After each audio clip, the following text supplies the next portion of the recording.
Are we live? I first seen Joe, he was trying to copy all my tricks on the flat bar, actually.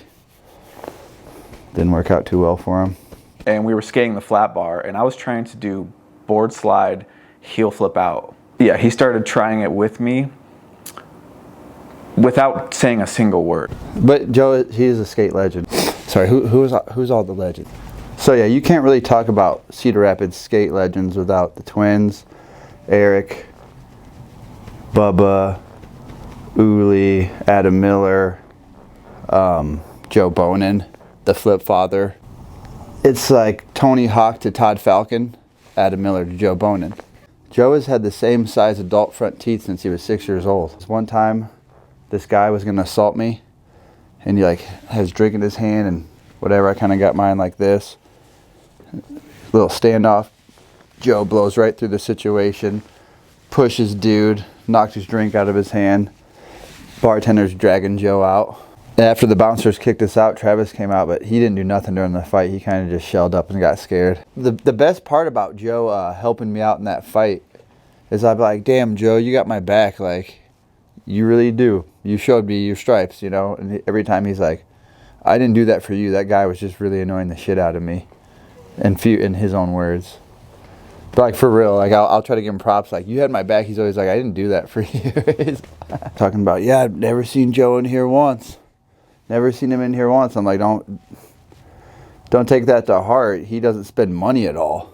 Put that in there. Yeah, Joe likes to brew his own beer. One time he threw some Strebo in the mix. Yeah, no, he gets good at anything he does. He told me when he got a skateboard, he was kickflipping within a couple days. Are you serious? Mm-hmm. The man designed his own house. Joe is a sleepwalker.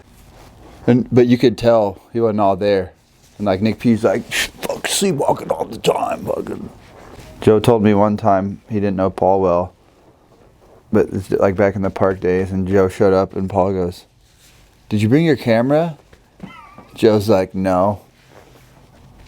And Paul instantly was just like, fuck. My favorite memory of Joe was realizing that he could film for us and make us a video. To speak on Mafia 1, watching it at the Paul and Uli's parents' house there, I was blown away. You know, you can't get me that much. You can't blow me away, but I was like, holy shit. And yeah, everyone did their part, but Joe putting it together, he's ahead of his times. Dude, for real. Joe is always ahead of the time. He's just cool. Pisses me off, kind of. Well, they say Joe got his style from where he grew up as a child, was in Nebraska, Omaha, on a military base. Joe might be the underrated doggy, though. But yeah, he's good at everything he does except for swimming. He can't swim. I mean, we're all sensitive, but Joe's hard as a rock. Me and Joe like to wrestle. He's stronger than me, but I'm more skilled. He's just strong. He's a good husband, good uncle, guarantee he's a good brother, good son. He did knock his sister out once. Joe is the perfect man on paper. He's kind of challenged when it comes to taking trips. So he doesn't know geography well. Don't ask him about vacations. He one time took all the boys to Paducah, Kentucky. Paducah, Kentucky. Well, he was born in Japan, so he doesn't really get stuff that we get. Like Suhaib always said about his skating, it looks like he's backing off a little bit. Joe's still good. Till this day. He says he's getting worse. He's never been a poser except for when it comes to being a slacker. He ain't no fucking slacker. He's definitely into cool stuff. Yeah. Always. I don't know, I think it's just natural for him to be cool. He doesn't try at all. Motherfucker. I'm Joe Bonen. I just turned 36 years young. I was born in Okinawa, Japan. My dad was in the Air Force, so I was born on an Air Force base there. When I was 2 years old, moved to Omaha, Nebraska, which also lived on an Air Force base there until I was 13, and then moved to Cedar Rapids. I was 14 years old. My good friends Shay and Andre Ziotti, they lived next door to me. and they're the ones that got me into it. I think they started because of the Tony Hawk Pro Skater game. And yeah, they sort of introduced me to the fact, or the idea that you can do tricks and stuff. Like I never thought about skateboarding as that. We watched, or I played the Tony Hawk video game, the very original one. And then we had a Walmart skateboard or whatever. And then messed around on that. And I think I got close to popping an ollie. And then just took off from there. Non-stop every day, wanting to learn more and just get better. It was just, you know, one of those things. One day on like the Disney Channel or something, I seen a dude do an ollie. And I'm like, oh, I can do that probably. And then we had a skateboard, and then me and Joe were hanging on the driveway, and I actually did it. I don't know if it was the next day or what, but Joe all of a sudden had one. We weren't allowed outside, but he continued to skate on our driveway for about 10 hours and did a kickflip, just about. And then within 2 days, dude, we were ollieing and being able to kickflip just sitting still. Built his own rail, and then we put this silicone spray on, and I about broke my back, dude.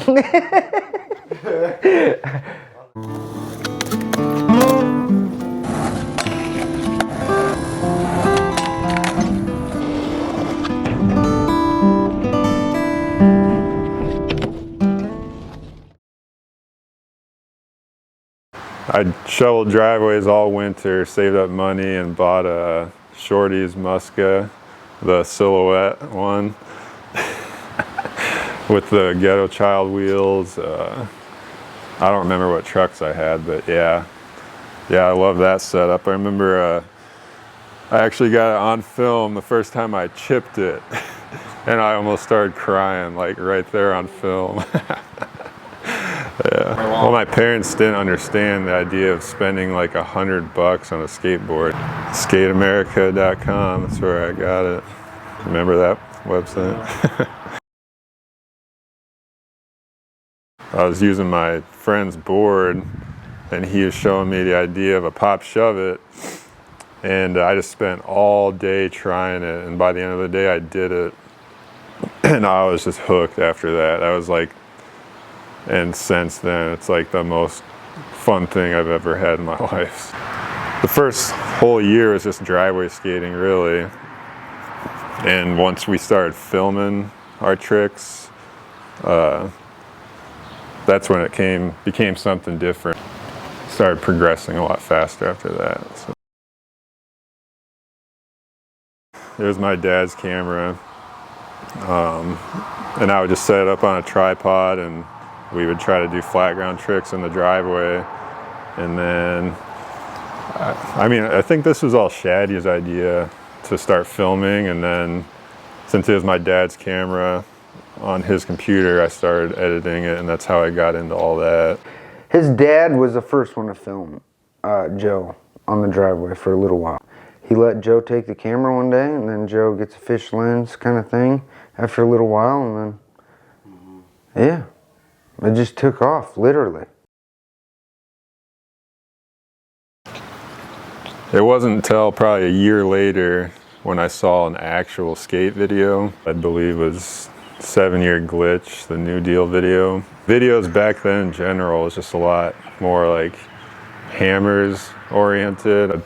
I enjoy the videos more of just like the sort of unique spots, smaller stuff, like dudes that are just kind of chill but look good, and that's sort of how I skate now too. I look damn good doing it. That's what you see that and you're like, oh, I want to do that too. And the idea of spending months working on something, getting tricks, pushing yourself, and it's just all I thought about back then. Pushes your skating because you want to get those clips. Yeah, it was just fun to do. Well, JB versus Shaziati, that's the first one, all driveway tricks. Started street skating, that was something I didn't know was a thing until Phil Taylor introduced me to that. So then chicken strips, spent maybe 6 months on that. And then Out of Control, spent probably a year on that. And then after Blind Chicken, Mob Mafia became a thing. Started hanging out with all those dudes. We put a lot more work into it. So Mob Mafia 1, I think we spent 2 years filming that. And we do a lot more like actually traveling and stuff to get clips. And the skating was just getting a lot better. And then after that, Mob Mafia 2, that took about 4 years. So it's like every video took about twice as long as the video before that. And that one we kind of all knew was going to be our sort of last hurrah. Everybody's getting older, had jobs and whatnot, so that took about 4 years. And then Mob Mafia 3, it was just sort of a lot less serious. Sort of started doing it again after a few years of not doing it. And yeah, I just kind of did that one for fun. A lot of people don't know that, like, you edited all those videos. Yep. Alright, so Mob Mafia and Mob Mafia 2 were a big influence to me and my friends that I grew up skating with a lot, because it kind of showed us that it's possible to make videos, and especially to skate street in Cedar Rapids too, like what spots to go to and where to skate, because we didn't know anything about that. But yeah, we used to watch those like every day, especially Eric Fletcher's part was a big deal to us. So shout out Joe for making that and helping us progress skating in Cedar Rapids. Skating co-college, me being the filmer, I had all my stuff, my camera, everything else laying around, and security showed up and right away called the cops and said, I got some skateboarders here, they're being hostile, just like making shit up, like we're like trying to fight them or something. So everybody just took off. So I'm there trying to get all my stuff together, and he grabs me and tries to do one of these numbers, like trip me over his leg, but I was able to catch myself. And I happened to be holding like a gallon jug of water, and as I was doing that, I like fell and sort of hit him with it. And he took that like I was trying to fight him. So then he starts doing this to me. And my boy Briar, he was the only one that stuck around. So he the security guard went to grab my board and he kicked it out of the way. And then when the dude started doing this, Briar just kind of took his board like he was gonna hit him. And that was enough to scare him away. And I was able to grab my stuff and we ran off, so yeah. There was that 8-stair rail in Waterloo. I nose slid that, and when I got home to look at it, the camera like malfunctioned and didn't get it. That was like a round rail too. Yeah, so that was a bummer because I didn't have many handrails in my part. So no one knows I did that, but I did it. But then everybody else was killing it. That's when Travis back-lipped it. Yeah, like your ender for Mob Mafia 3, that thing. Oh, that did take forever. That was like 3 trips. A lot harder than I thought it would be. The landing was slightly uphill, so it was hard to like land in that and make it look good, because you would just kind of stop.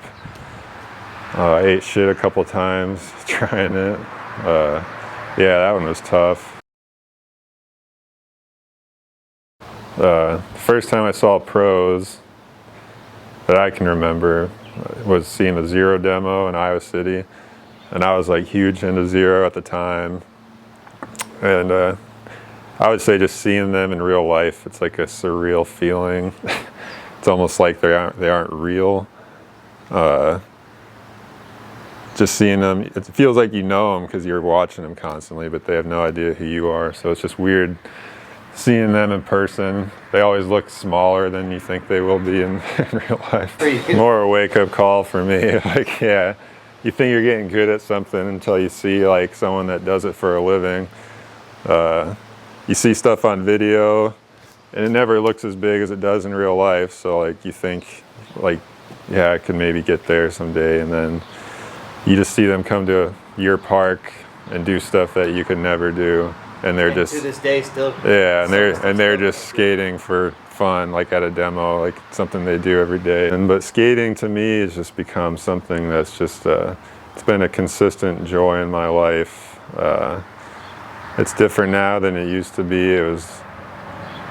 Used to put a lot more pressure on myself to progress and get tricks and stuff like that, which that was fun too. It's doing stuff you haven't done before is nothing like it, like land a trick that you've been trying for a long time. But anymore, it's just more about something that I can count on to make me feel good. I'm just glad I have something like that in my life, because I don't think everybody has that. So I'm glad I'm still doing it at 36, and plan on doing it as long as I can. But really, it's more just seeing my friends still doing it, seeing people like Luke, who's a little older than me, and he's just still so into it, and like, yeah, he just turned 42. yeah, that's really important. I think it helps keep us all going. Without those dudes, I probably wouldn't be still doing it. So like, yeah, you, Phil, Luke, Dylan, Travis, Paul, Andrew, everybody that I get to skate with, definitely my biggest motivating factor. I was living downtown, and the Mafia kids would come over, started hanging out. Everybody was a little wild, but Joe was like a little more mature than everybody else. Like, he's down to do all the same shit. We go to the bike rides, to the Slew docks, 3 a.m., 2 a.m. Perkins missions. So during the Happy Slew days, I ended up going over to his house, and we would capture my tapes onto his computer. And so that was the first time really hanging out with Joe.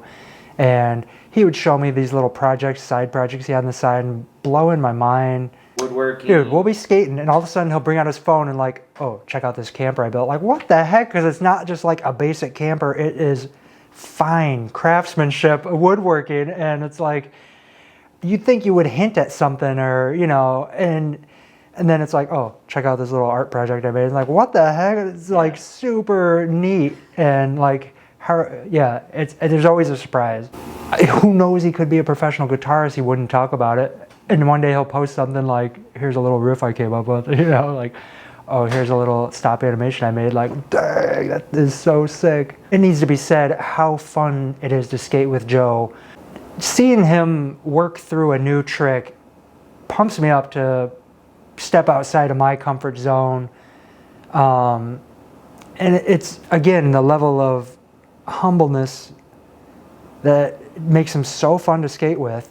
And it all shines through outside of skateboarding too, but you definitely see it on the board. And if you're lucky, he'll break out his phone and show you the things that he's doing off the board, because it is, on a professional level, an amateur doing beyond professional work. I do have this strong feeling that no matter what, Joe has my back. I could be in jail in Mexico, and I could call Joe and he would help me. He's just a gem of a human, yeah. Oh, there's the classics like Pavement, Pixies, Silver Jews, stuff like that I've been into a long time. Newer stuff, Alex G, Howdy, Wednesday, The Mothers, stuff like that, yeah. I'd say Sideways, I always use that as an example, just like heavy dialogue. Alexander Payne, Paul Thomas Anderson, There Will Be Blood, I just rewatched that, great movie. Inside Llewyn Davis. Inside Llewyn Davis, Coen Brothers. I really, go by directors. Anytime they have a new movie out, I always seek that out. I do a little sort of woodworking. I don't like calling myself a woodworker because, I don't really know what I'm doing. I just like to sort of DIY stuff and do that. I work on my house a lot. A lot of work to do around here. Yeah, read books, watch movies, music, walk the two doggies. Yeah, gardening. Yeah, my wife and I try to do a trip a year, I guess, or at least one big trip, and then small camping trips in between. Haven't done like a homies road trip in a while, but man, yeah, those are some of the best times. Like we went 2.5 hours away to Madison, and that was like one of my favorite nights of the last like 3 years. So it's the shed I built from scratch. It's got a door that opens. So you did this because you wanted to, or like it would save you money than having someone else do it? Oh yeah, I mean both, but yeah, anything that I can do myself, I'd rather do. It's fun to do, and a nice little challenge for yourself. Yeah. Were there any like hiccups, anything you ran into, or like, man, I need someone to help out with this, or you kind of No, this went pretty well. I built this before my house was here, so I didn't have any electricity, so I just had to cut everything at my mother-in-law's and then bring it. So that made it take a lot longer, but it was like done for like a week, and then the derecho happened and a tree fell on it. Yeah. So that sucks, but yeah, I want to build something like it a little bigger. That'd be like an office for my wife to work in and stuff. Oh, like a separate building. Yeah, that would go like right here. They cut a bunch down, but there's still a lot more. Just because they're like... Yep. I made some mulberry jam the other day. Turned out pretty good. This is a peach tree. Just planted that.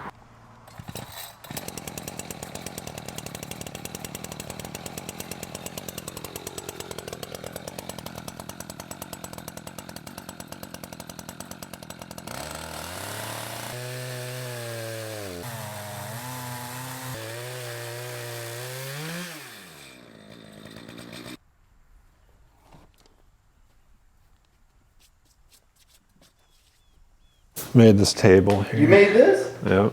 Was it? I'll show you. It opens here. Oops. And then this here, if you want a desk.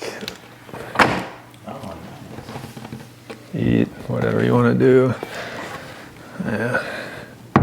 Here, this island. Yeah. You made the whole island? Yep.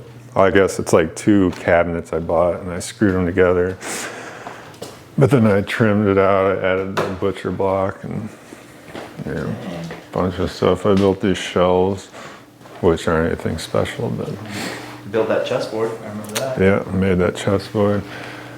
I made the dining room table. I like chess.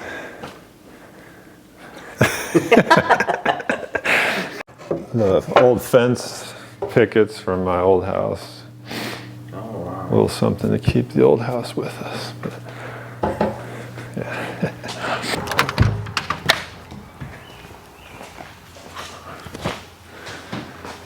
It's the shop. A lot of stuff to clean up, but I did all the finishing on the inside, insulated it and whatnot. Yeah, built the mini ramp. This little picture frame I made out of skateboards. It's for our friend Sean, who passed away.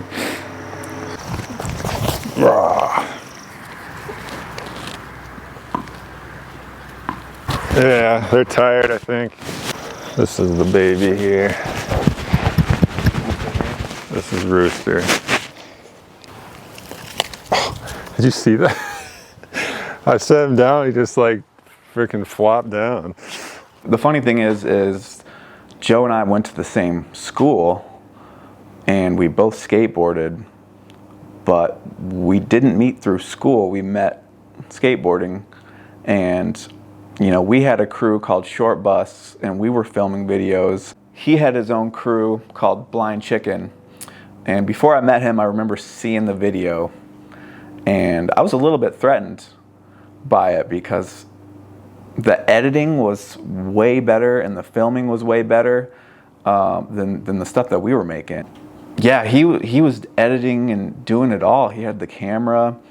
You know, eventually we became good friends and we kind of merged crews together, and what I realized was, for one, how organized he was on the computer and how much he knew how to do. He was way ahead of where we were. And people may not know that he is sort of self-taught when it comes to editing.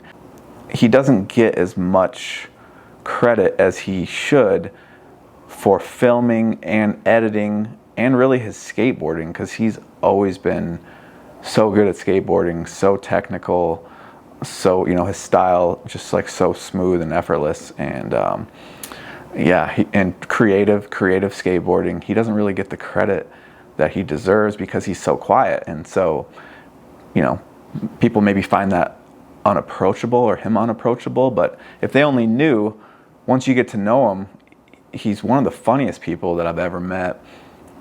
Definitely the most genuine and thoughtful person, and really, if you're looking for a best friend, you know, a good friend, you know, if you wrote down all of his qualities on paper, you'd be like, wow, that's, you know, that's a friend that you would love to have in your life. And that's how I feel. He's just such a good person, such a good friend, such a good skateboarder.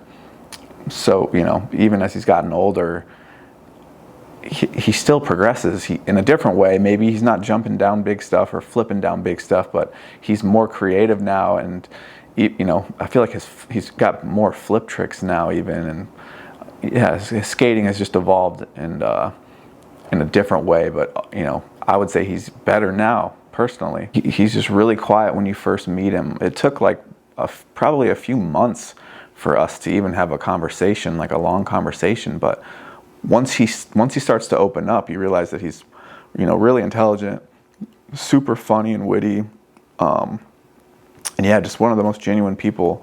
But on the outside looking in, from like an outsider's perspective, you would never know that because he's just so quiet. Yeah, he's one of those people that's good at pretty much everything that he wants to be.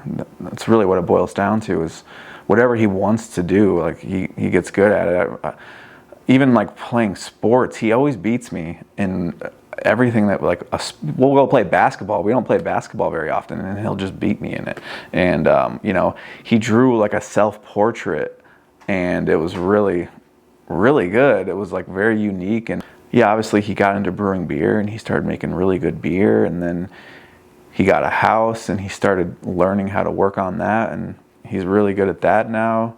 He got into woodworking and really, you know, kind of start making really cool furniture. He's just good at whatever he puts his mind to, and it's inspiring because a lot of people just don't try, I guess, or they're scared to fail, but he just is really open to trying and learning new things. He's really good in bed. As reserved as he is, you get a couple drinks in him, he's on the dance floor throwing his fingers up. He's always going to surprise you with what he's doing next. I mean, who knows? He'll probably start building rockets or something. I think that if it wasn't for Joe's filming, editing, and skills on a skateboard, I wouldn't be where I'm at skating. And just in general, he's one of the best friends I've ever had. Just a real good human being, and I'm very lucky to be able to call him one of my closest friends. He is the most honest, genuine, kind-hearted person I have ever met, by far. Is there going to be a fourth Mafia video? I'm hoping maybe I'll just have a lot of good one-line cuts. Like, what's your favorite thing about Joe? Oh, when I realized you could film us and make this video. Would you be down to let me help edit?